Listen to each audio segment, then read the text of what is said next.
So thank you all for joining us this morning.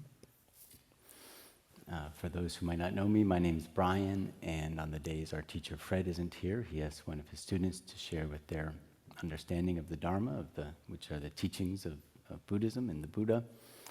So that's what I'm doing up here today. And we have, it seems like maybe 40 people in the hall. And how many people do we have online, Bill? 80. Wonderful. So we have a wonderful community here to support each other in this practice. And so yeah, thank you, Angie, for letting people know that our dear sister Jacqulyn, her body passed and she transitioned yesterday from this life.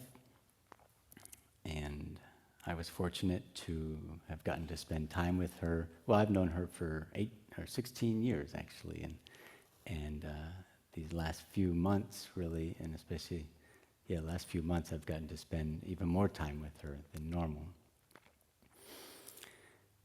And while there is sadness at her loss, and there are some tears, for me, the predominant emotions are joy and gratitude when I think about Jacqulyn.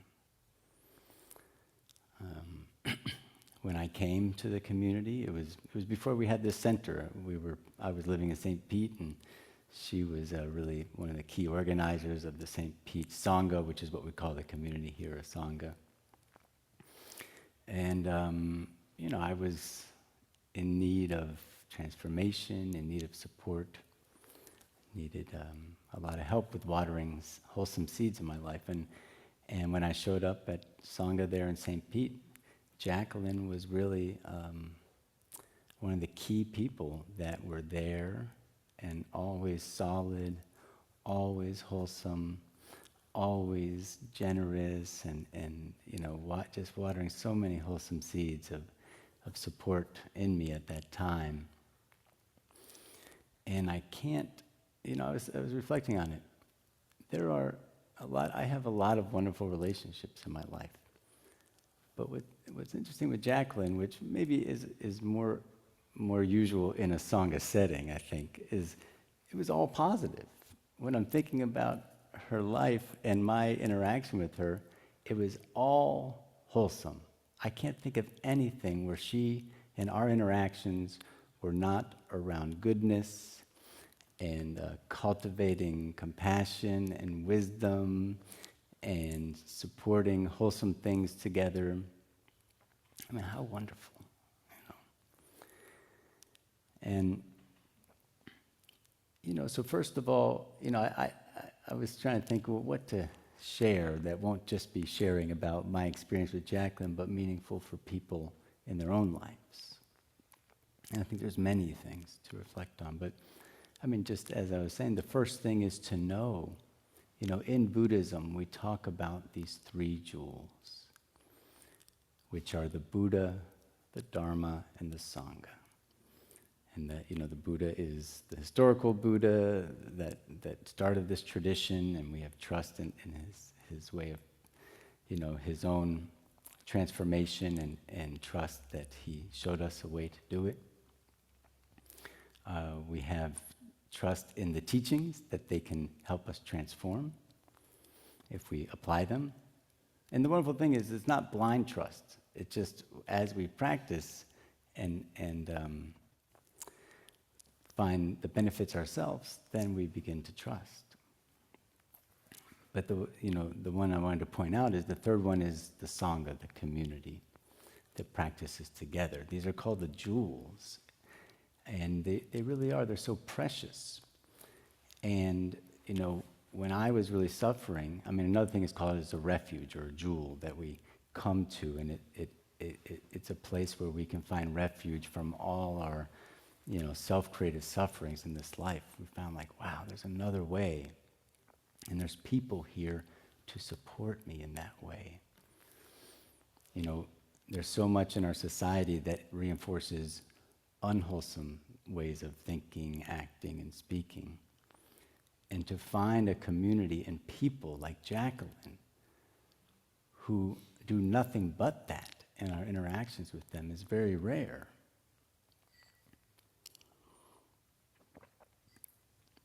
And as Angie was saying, something Jacqulyn did was help a lot. She did a lot here to support building Sangha so that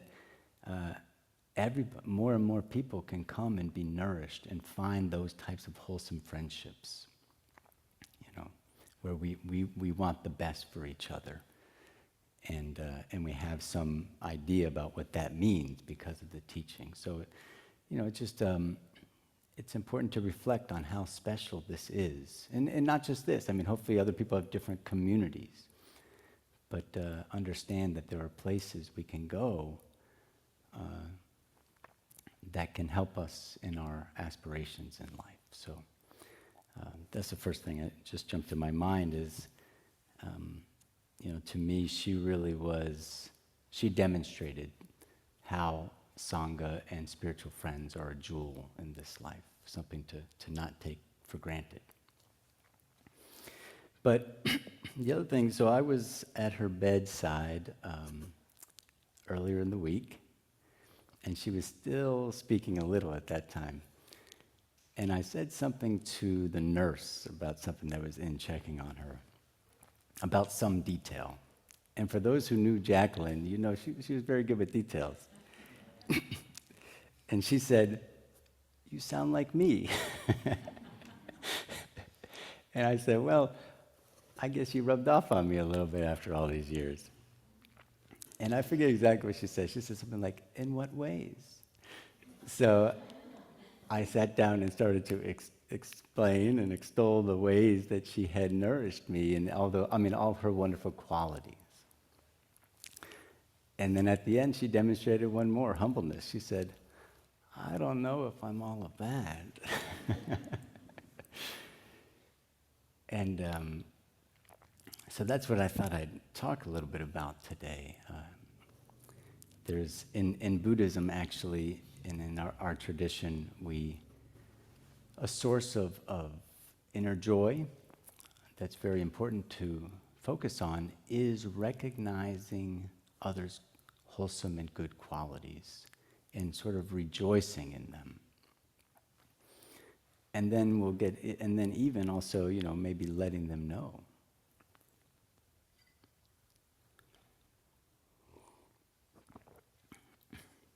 Because often, you may have noticed in our relationships, good, bad, or indifferent, we're very good at noticing when people don't do something we think is wholesome, right? Or just not noticing at all. It's kind of like often you may find we cruise along in our relationships kind of expecting a lot, not really noticing the good qualities, but on like red alert for if there's anything unwholesome that arises, and that's what we can focus on. And so, just for the benefit of our relationships with others, for the benefit of our own minds, and we'll get to it also, to get to enjoy the beauty of others while they're still alive. It's very important to learn to recognize and focus on people's good qualities. Yeah, Jacqulyn and I for a long time were saying, "Oh, we got to have some tea," and I'm perennially busy, and it's like, "Oh yeah, sorry, I got to cancel again this week. Got to cancel that week." And then the moment she got her diagnosis, I made sure every Friday, as we could, we were having tea. And then we really, it's not that we didn't have a wholesome relationship, but it's so easy to kind of take it for granted, And then really starting to share with each other, what we mean to each other and those kinds of things. It was really special. And we don't need to wait. It's good to remember to do it towards the end, but we can start now because we don't know when the end is coming, really, for all of us. So it reminded me of a teaching from, many of you are familiar with this book, The Way of the Bodhisattva. a great 8th century Indian monk and Buddhist monk who taught this great path to awaken, to be of benefit to others. And a lot of it is about how to work with the mind, to keep it wholesome, to keep it focused on others, to keep it from being a place of suffering.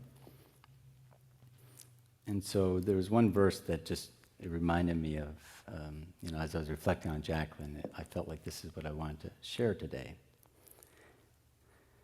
So this is in the chapter on vigilant introspection.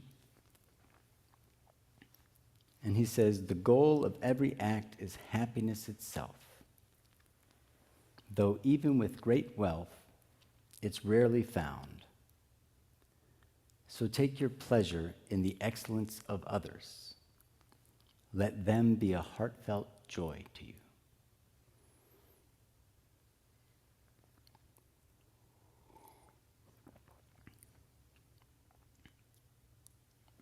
So I thought I'd talk a little bit about that, and I'll talk a little about Jacqulyn on the way. But first, the first two verses, he says, the goal of every act is happiness itself. And I think I may have taught on this recently, so please forgive me if it's redundant, but I think it's so important we can hear it again. That, if we think about all the activities we do in this life, the jobs we choose, the relationships we choose, what we choose to eat, what we choose not to eat, what we choose to do with our free time, especially. If we think about what is the main reason for us doing it, it's what? Pleasure, or some kind of happiness, right? Sometimes it's for short-term pleasure, which we see as a kind of happiness. Sometimes we have more wisdom about us, and we're setting ourselves up for longer-term happiness or joy.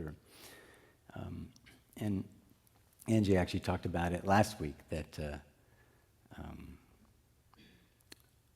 just like me, everybody wants to be happy. That is, if we look at everybody else, whether they're acting skillfully or unskillfully, wholesomely or unwholesomely, if we get underneath it all, we often see what they're looking at, what they're doing in some way, even if it's been perverted, they think it's going to bring them some kind of happiness or relief or pleasure, or, that's the drive that drives us.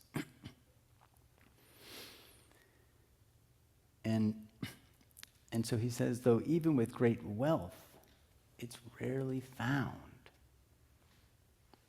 Fred, 2 weeks ago, was talking about the wheel of life. How many people were here for Fred's talk? Okay, I won't go too much into it, but it's sort of this vision of Buddhist life and, the wheel of existence and the different states we can find ourselves in mentally.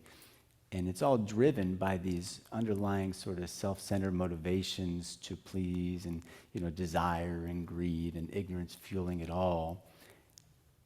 And it keeps us very busy, very distracted. And there's very little payoff.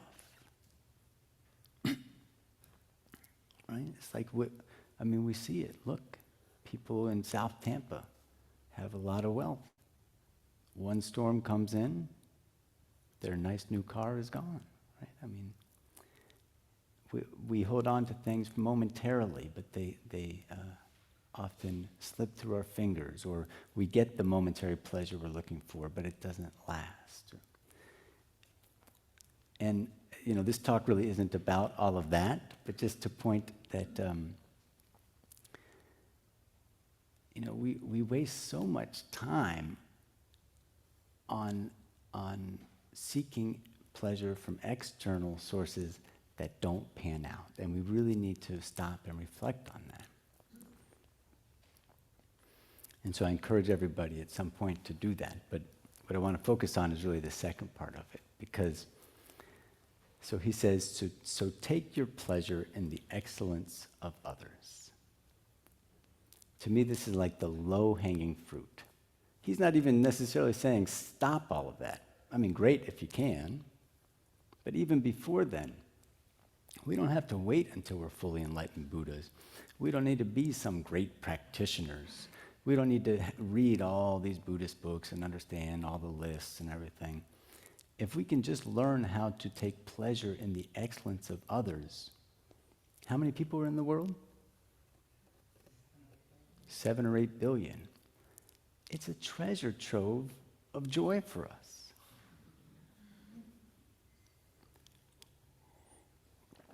Because actually, everybody has good qualities, believe it or not.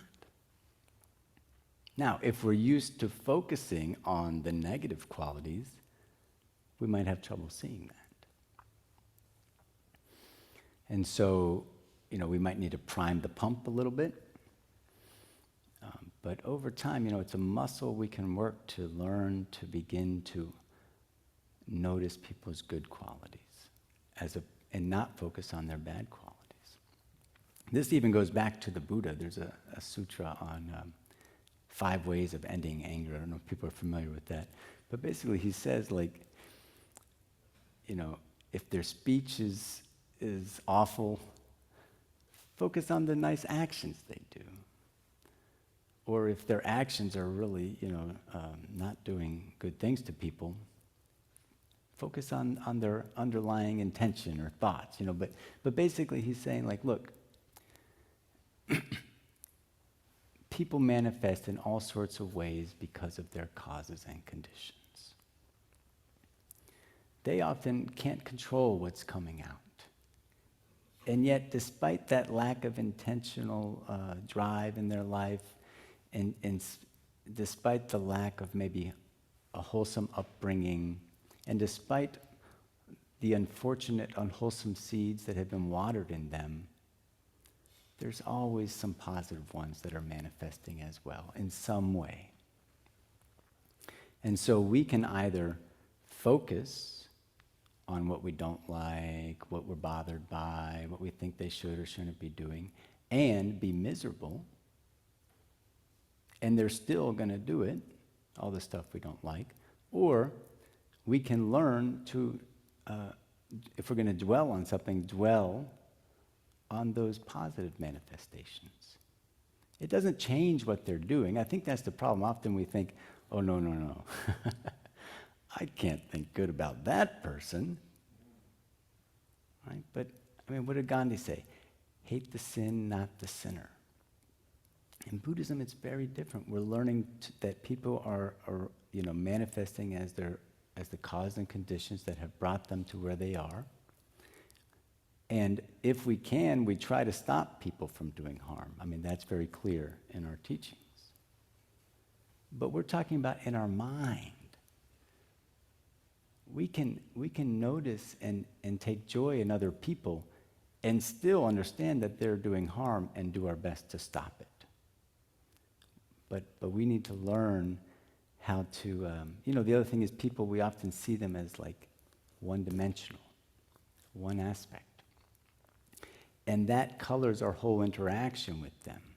And so it's very easy when we see them as just this type of person that we don't like, that we can become very reactive with them. But it's not the reality of who they are. And so it's so much easier to have wholesome relationships with people, to be in harmony with people, when we see the full breadth of who they are, which includes, maybe unwholesome qualities and wholesome qualities.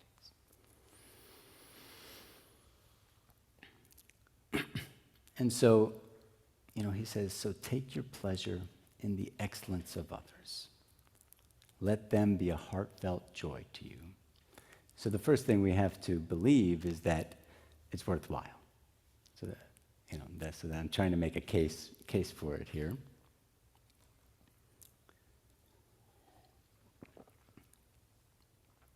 And it's a joy because, first of all, it feels good. So we're going to practice it in a little bit.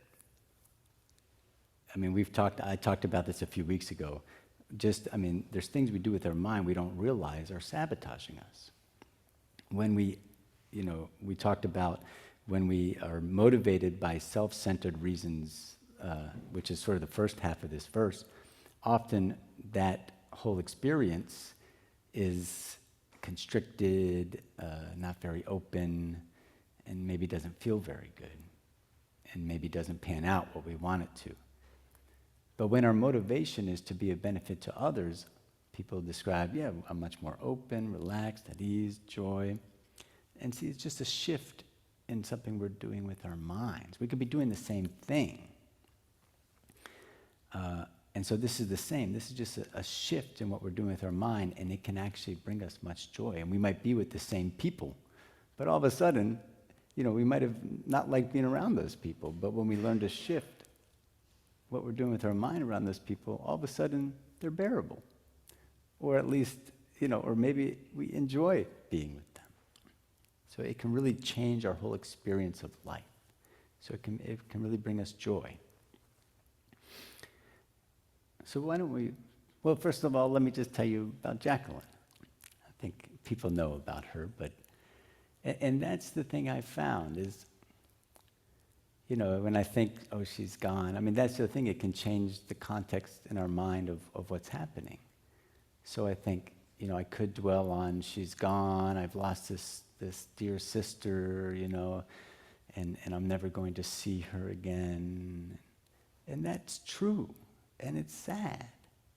And I'm not talking about not acknowledging our emotions. It's very important. If we're sad, we be with that sadness. But it's also true, and I'm going to go through some of her qualities. I was talking to Angie about her yesterday. She was an incredibly mindful person. And she was never in a hurry. And I could see myself, sometimes I'd call her on the phone, like, okay, I've only got a few minutes, Jacqulyn, but she would inevitably slow me down, and I'd say, I don't really need to be in a rush. And I'd learn to relax and just be present with her. And so, she did rub off a little bit. One thing that we got to see, those of us near her towards the end, is she had so much trust in, we saw in our teacher Fred, in Thich Nhat Hanh, in the Buddhist tradition, the Buddhist teachings, and her spiritual companions. Really, she had way more trust in me than I realized, and it really, I thought, wow, I better step up here. And I think a lot of us found that. Like, she really just completely trusted the 3 jewels that we talked about earlier. And that trust, we could all see, she really accepted her situation. It was amazing really, she was really inspiring to see that she just, and actually when she got her diagnosis, she said, she said that she was at the oncology department and she told one of the oncologists, they're like, oh, you must be really sad or despair. She said, well, it had to happen to somebody, so why not me? Because as they're saying, that people usually say, why me? And she said, why not me? And she really was applying the teaching. She trusted it. And so it was just so inspiring to see her acceptance of her situation. She wasn't resigning. She tried to do what she could do, but she just went each step, she accepted the next step. And really, it's just so much courage, It's interesting. We got to see a side of somebody that we hadn't seen in this difficult time. And probably all of us, as we go through difficult times, we get to see sides of people. And we want to be attentive and take joy in their good qualities that we notice. People know she was very humorous and joyful. She loved puns. She's very quick-witted, and always, even towards the end, she had a few zingers in the hospital, I remember. Yeah, so, but yeah, she was compassionate, beautiful singer. She, put together beautiful ceremonies. So this is my reflecting, over these last days, and I could go on and on. But I just want to give you an example, kind of what to do to reflect on the good qualities of people. And it might be hard with some people. It might be, I was thinking like, even people that we might see that are doing like really negative things, sometimes we could say, wow, they really have incredible diligence. No, but I'm just giving an example. It's like, wow. You know, I think I should probably stop them from what they're doing, but that's incredible, that they could have such diligence. And just, with people in our lives, that we might notice, there's a lot we might not notice because we aren't paying attention to it, but, people often show their love through actions, through generous actions that we might take for granted, and we begin to notice, well, she's so generous with me and her family and people around her. So I thought we could just take a few minutes this morning and think about some people in our lives so we don't take them for granted, and we let them be a heartfelt joy to us.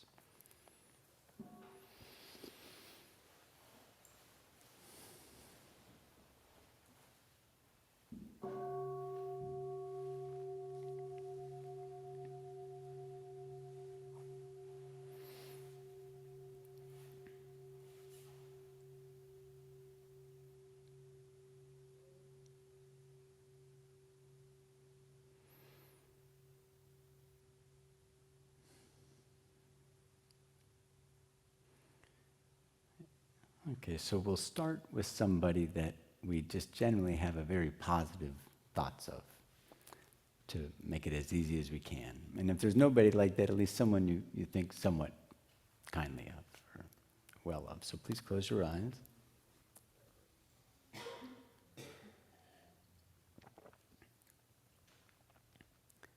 And just reflect. Bring up that person. And, it could be anybody, but better if it's somebody you have positive thoughts of.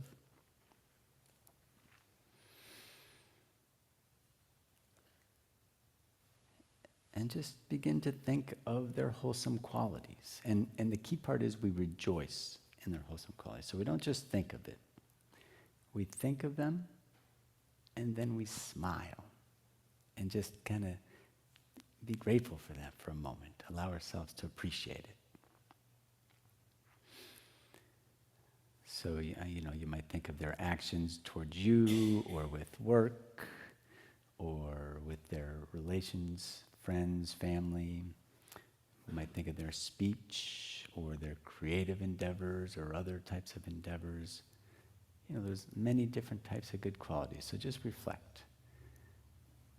And if it's new to you, it might not come easy, so be patient with yourself.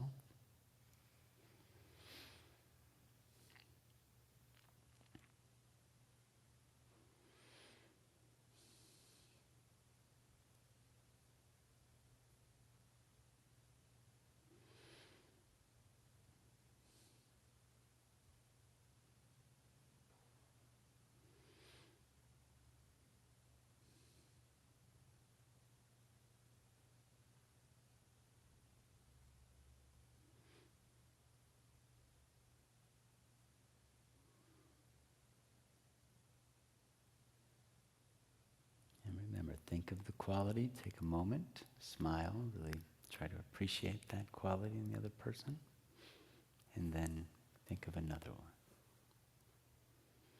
if you can.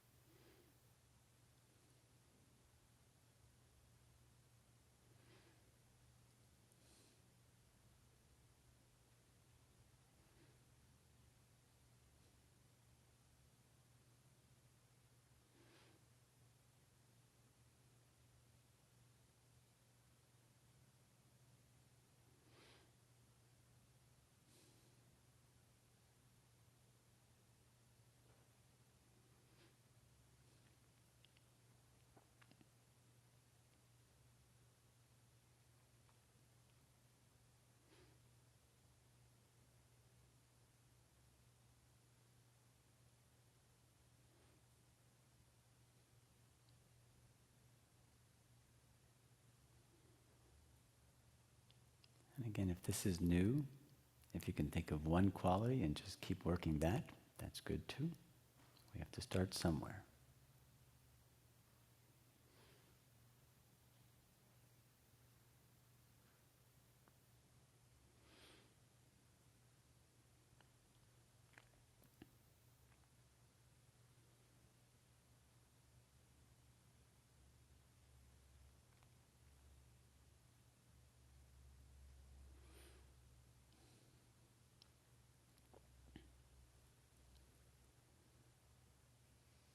Okay, go ahead and open your eyes. So this is a mind training. So that means we want to train our minds to, when we encounter and relate to people, this is our default. Right? So we need to stop and reflect and pay attention to ourselves. And if our default is either towards the negative or towards the indifferent, not noticing, then you see all it means is that we've trained our mind in that way. And so if we see the benefit, if Shantideva is making a case to us to begin to focus on the good qualities of people, then it's just a matter of reconditioning, retraining. So that means, not 5 minutes a day, because if you think about it, I don't want to put anybody on the spot, but if you self-identify as somebody who focuses more on the negative or more on the indifferent when you're with people, not noticing, how often have we done that? Right? Has it been during a specific 30-minute period a day when we're just sitting down? Or is it like every time we're thinking about people and noticing people? You see, so it's been a continuous, often watering of and nourishing this way of using our minds. So all it means is we need to nourish a new way, but you see, it's got to be a continuous effort. We are training our mind, and when we train our mind, when we train in anything, it has to be continuous if we want to see benefit. So just curious, as people were reflecting, how many people were able to identify some good qualities in the people you were thinking about? Okay. Most, if not all. And how did it feel to take a moment and rejoice and appreciate that and smile? Just call it out. How did that feel? Comforting? Happy? Good? Light? Better? Okay. Did anybody have a negative experience? Please don't be shy. I have a little bit of uncertainty. Uncertainty. Okay, let's hear about your uncertainty. Pardon? Let's hear about your uncertainty. My uncertainty is with my husband that I feel like he's always trying to herd everyone, like a herding animal. You know what I mean? So he's trying to herd everybody. Okay. Yeah. Pick this up, pick that up. Hey, not so fast there. You know what I mean? It's just constant, like redirection. And I am really in awe of him and what an incredible person he is, seriously, and his great qualities. But I notice that, I just don't want to be herded. Yeah. So that's Yeah, I mean, this isn't a silver bullet. there you go. I mean, this isn't like Pollyannish, okay, let me just take his herding. So for those online, what's your name again? Kathy. Kathy said, her husband has this incredible ability to herd people and kind of see the bigger picture and organize and get people flowing where they need to, right? Continuously. And on one hand, you're in awe of it, but on the other hand, you don't like being herding. Right. Yeah. So yeah, I mean, this is important because often with these types of teachings, people can feel like, oh, that means I'm just supposed to be a doormat and just appreciate everything. That is not what these teachings are. You still can let him know, what's his name? Jim. I don't like to be herded. I think it's important for him to know that. And at the same time, you can say, he's pretty good at this, you know. You can admire that quality of him. I mean, it's kind of hard for us to imagine. It's like we think we have to be angry or upset to stop somebody. But that might be just be about, you know, do you guys communicate often about things that are difficult in your relationship when it's before it blows up? No, I think that really we were just totally inept from the very beginning. Two very inept people. Two very inept. Yeah, I was too in my relationship inept. But the Dharma gives us tools, right? So, these are sort of separate things. So it might be that you look at, you know, how am I communicating in my relationship before things blow up? And then, you know, because it might be that we have a history of only being able to say our piece when there's anger or when there's, frustration. So in this case, you know, just doing this, it highlights, yeah, okay, maybe I need a more skillful way to communicate earlier on, and also learning how to cultivate these wholesome mind states. So does that help your uncertainty? Oh, yeah. Okay. Thank you, Kat. Thank you. Yeah, nobody has to know what we're doing inside. We can still act, it might change the way we act, but this is about, you know, our relationship to others inwardly. And it can either be a place of resistance and anger and indifference and taking for granted and all of that, or it can be a constant stream of noticing people's good qualities and letting them be a heartfelt joy to you. I mean, it doesn't mean that we're blind to the other things. We notice those, you know. We notice when people are acting unskillfully, and we feel bad for them for doing it and for those they're doing it to, and we do our best to prevent that. So, any other questions while we start that? Maybe we can pass the microphone around.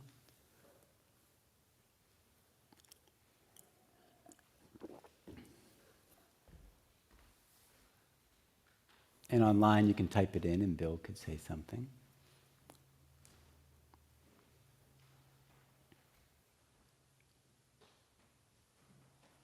John in the back.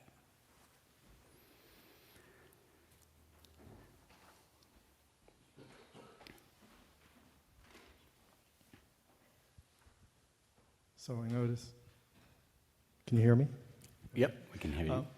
So one thing I admire about Buddhism is that it confronts reality. Mm-hmm. But I noticed today that nobody said the word death or die. And I think it's important that, you know, we can use a euphemism or a kind way of saying transition, but I think we need to be a little bit more direct, at least with ourselves in our own minds about, you know, dying is the end of life as we currently know it. So I just think, you know, if you could maybe talk to why am I wrong, or do we still sort of gingerly dance around the topic of death even here? Yeah, no, thank you, John. No, we don't. We definitely don't gingerly dance around it. We hold it head on. And I was actually going to talk about impermanence today, but I decided, what was on my mind was focusing on Jacqulyn's qualities. It was just, I was really touched in thinking about her. But I think Angie said transition, and forget what I said, but what we talk about in Buddhism is that the body dies, the body passes. But there is a belief of a continuation. And you don't have to believe this to practice Buddhism. But it's in the teachings that, it's called, that's why we use the term transition. That, her mind stream, it gets complicated talking about it. It's not a self, but there is this mind stream that continues on. And actually a lot of the guidance Fred gave us, who were with her, both as she was dying, as her body was dying, and after, was to support both her in that moment, so she's not afraid, and, she could be peaceful and at ease as her body's dying, but also to help her let go and transition well towards, for those of us, some of us involved, believe in rebirth. But again, you don't have to. But even if you don't, you might have some sort of belief that there's some kind of continuation, whatever that is. And so, that's why we use the words like transition. It's kind of a technical term. And actually, honestly, when I was thinking about how to say it, I was like, probably I should just say death, but that's not what we really talk about. But it's not from trying to skirt around it. It's because it's somewhat of a nuanced understanding in Buddhism. But, while we're on the topic, and actually I was going to go to it if we had time, but life is short. We will all be following Jacqulyn, right? It's not a question of will we, it's a question of when and how. And, I think in terms of what we're talking about today, we have to understand that every relationship we have is going to end. And, like Jacqulyn, I imagined I'd see her around another decade, 2 decades, 3 decades, but that was an illusion, right? And when we live in that illusion, we can allow ourselves to take people for granted, not notice their good qualities, waste time fighting and being angry and bitter and resentful. What a waste.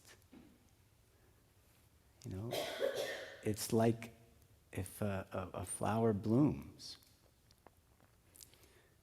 and we just might spend our time, focused on how we don't like how the leaves are growing and that it's not as big as we'd hoping somebody would buy us or whatever. And we forget to just enjoy and take nourishment from the flower, the petals, the beauty of that flower before it's too late, because the flower eventually goes too. So rather than skirting around it, in Buddhism, we really are asked to make it front and center in our lives, understanding that people will die. And letting that inform us of how we want to, that's the context we want to be meeting people in. And then we see how important it is to not waste our time in nourishing that relationship and, saying what we need to say or whatever it is. So, yeah, if I gave any impression that we were skirting about it, I apologize to all the Buddhas and all the teachers, because that is clearly not our way here. So thank you for bringing that up, John. Bryan, if you want any more on transitioning, there's another question. So yeah, go ahead. There's a question online. Yeah, the question from Monica, as to transitioning, I have heard how some Buddhist sects believe in reincarnation. She's asking if Thich Nhat Hanh believed in it, and if in reality there is no reincarnation, would that make the idea of transitioning harder because it would be transitioning into nothingness? I'd say that's for somebody that's above my pay grade. Don't mean to skirt the question, but if I were even to begin to answer that, it would be total speculation. So I appreciate the question. There's many great teachings on the process of transition and all of that. To me, what was important with Jacqulyn is she believed it. And to support her, so she felt at peace and felt that she was continuing on. That's the key thing. And I know Diana Fish over here is a chaplain, and she helps many people through this process. And you go in trying to tell them the Buddhist way to do it. But they ask you, you're there, you might give them, some encouraging words, but I imagine that you have to help them with their choice of tradition, right? And support them in their path. Yeah, so that's the important thing, I think, is we support people in their beliefs on that. Okay, so. Oh, yes, we have something. Let's just wait for the microphone. Dion's bringing it here. No, right in front of him. Knowing Diana quite well, she does not skirt around the issue of death. Oh, yeah. That's all I want to say. That would be a problem in Diana's job if you skirted around it. Thank you, though, yeah. Thank you. So the goal of every act is happiness itself, though even with great wealth, it's rarely found. So take your pleasure in the excellence of others. Let them be a heartfelt joy to you.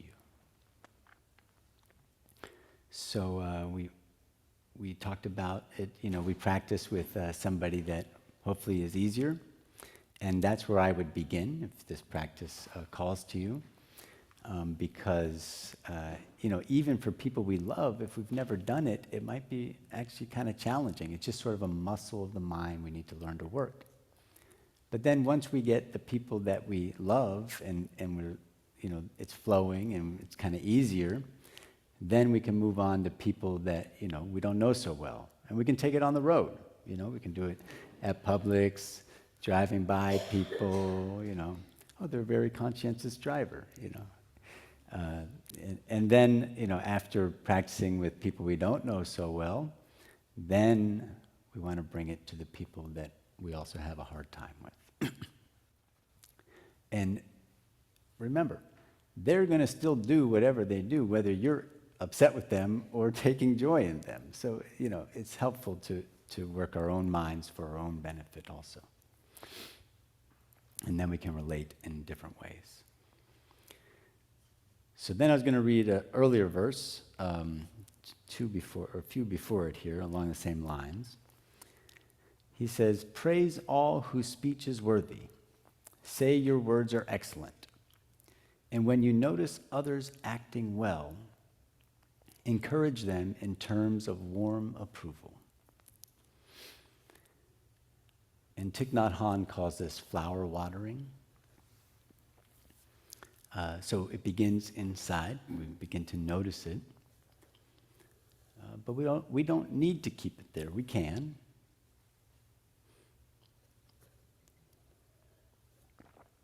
But, it's tricky because we're not here just to build up people's egos. But in a relationship, people need to know that we notice them, that we notice, what they're doing for us or these good qualities. I remember, and not only can it be helpful for the relationship, but it can be helpful for, to help somebody else if they have, because believe it or not, a lot of people have negative self-talk about themselves too. And so to be in a loving relationship where together we're beginning to notice and let people know we notice the good qualities, it can transform a relationship and the person. I know firsthand, my wife and I, she's in the back corner there, Melissa, when we first got together, I was very good at noticing the negative, both inwardly and outwardly. There might have been a pattern there. And I started learning to water wholesome seeds in me, and she very naturally watered wholesome seeds in me, noticing good qualities. And that helped me heal so much, And then it helped our relationship heal, and then I started learning how to do it too. And what Fred calls this is like building up a bank, or that we're building up funds in our account. Like there's goodness in the relationship. We both know we care about each other. We both know we see each other's good qualities, appreciate the generosity. So then when conflict does arise, it's within that context. It's not going to break the bank. There's credit in there. But if that is not happening, if there's not a relationship where we're noticing and acknowledging each other's good qualities, then any little thing, it's like a dry bush, like any little spark can set it ablaze. If there's nothing in the account, any check that someone tries to deposit is going to break the bank.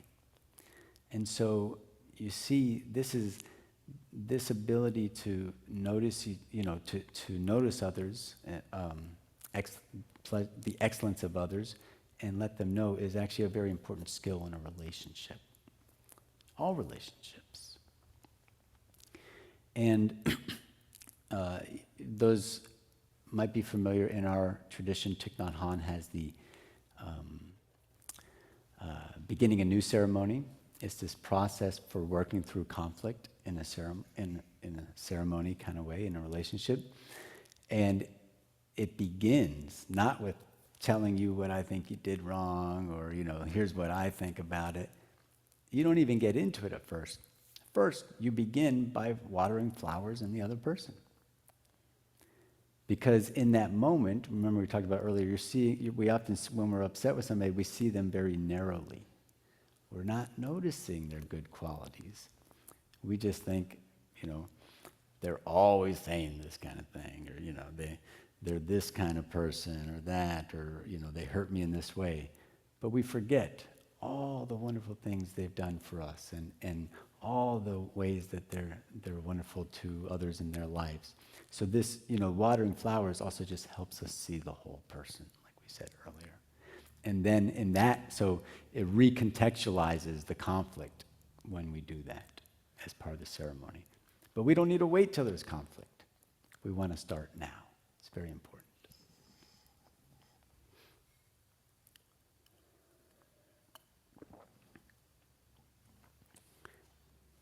So let me just say a little bit more about impermanence.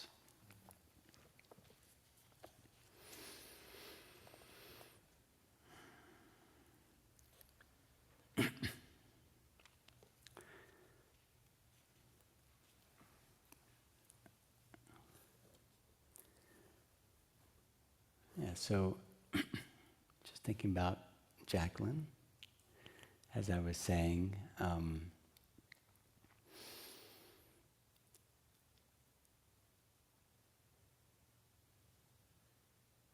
with a spiritual friend, it's easy to, we see each other here at the center, and we take care of each other, but it's easy to forget that it's time limited. I guess that's really all I want to point out, is we really want to take time and remember. So I guess the two things I'd encourage people from this talk is, one, reflect on the good qualities of others and learn to take appreciation in that. And two, remember that time is limited.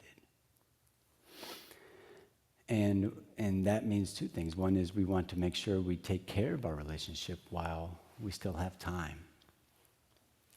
And then it also makes sure that, we want to appreciate the flowers that people offer us while there's still time. I guess I also wanted to say, the wonderful thing about this practice is, even if the person has already died, transitioned, we still can practice this. However difficult a relationship was with somebody, or even if we feel that we, waited too long to reconnect or to begin to nourish our relationship, that relationship is still alive within our minds. And so we can transform that relationship right now by beginning to notice all the good qualities of this person. And then when we remember them, we can smile. Remembering a loved one that has transitioned or died does not have to be a negative experience. We can remember people and smile, especially when we notice we remember their good qualities. So that's all I have to say today. Are there any questions anybody has about practicing all of this? Online, Bill? Yeah, Brian, one question. Could you give me a chapter and verse of what you cited, if possible? If you have it handy. We have vigilant introspection, number 77 and number 75. Okay, thank you. I'll just read it again. The goal of every act is happiness itself, though even with great wealth, it's rarely found. So take your pleasure in the excellence of others. Let them be a heartfelt joy to you. And Jacqulyn was and still is a heartfelt joy to me, and I know to many in this community.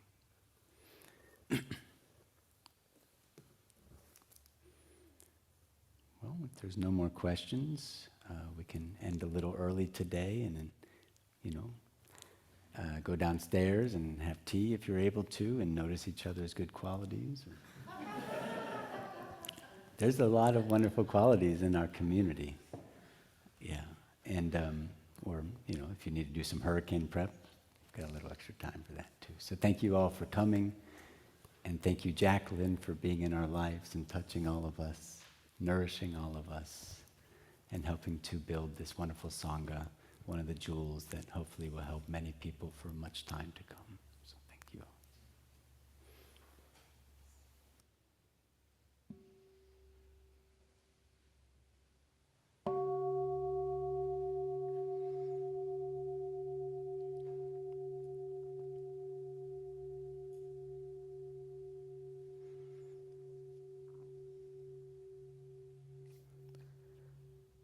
Thank you, Brian. That wonderful talk. We have tea downstairs. It's downstairs today, right? And that'll start right after Sangha ends. But we also have tea online. So if you're online, take 5 minutes, go grab a refreshment, and then you'll be put into rooms, and you can talk to each other about what was shared today and get to know each other a little bit better. So I'd like to talk to you a little bit about